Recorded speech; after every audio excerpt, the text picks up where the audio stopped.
सखी तुहसे बताई, काजू बादाम नहीं खोआ मलाई। दहिया के राज सखी तुहसे बताई, मानवा के रोजे हमरा हैक करेला। मानवा के रोजे हमरा हैक करेला। सोइया मिलल बाटे खलनायक बहेक पयटक करेला। सोइया मिलल बाटे खलनायक बहेक पयटक करेला।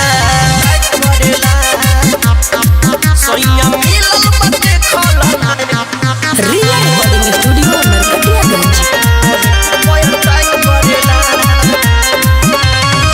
उठ के बुझे लली पप्पू मिठाई, छोड़े न के तनो चिल्लाई आही माई। छोड़े न के तनो चिल्लाई आही माई। उठ के बुझे लली पप्पू मिठाई, छोड़े न के तनो चिल्लाई आही माई। जो बना के दिल खकच करेला।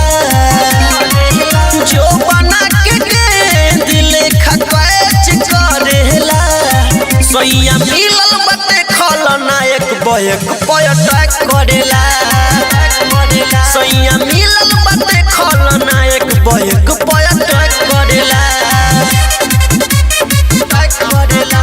Mix by Bholu Sanjeev. सोइया मिलल बाटे खलनायक पयटक करेला।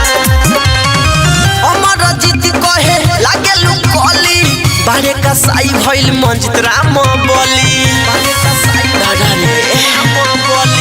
अमर जीत कहे लागे लुकली, बारे का साई भइल गोलू राम बोली। ढोरी में बियर ढारी पैक भरेला। ढोरी में बियर ढारी पैक भरेला। सैया मिलल बाटे खलनायक बहेक पयटक करेला। सैया मिलल बाटे खलनायक बहेक पयटक करेला। रिया रिकॉर्डिंग स्टूडियो नरकटियागंज।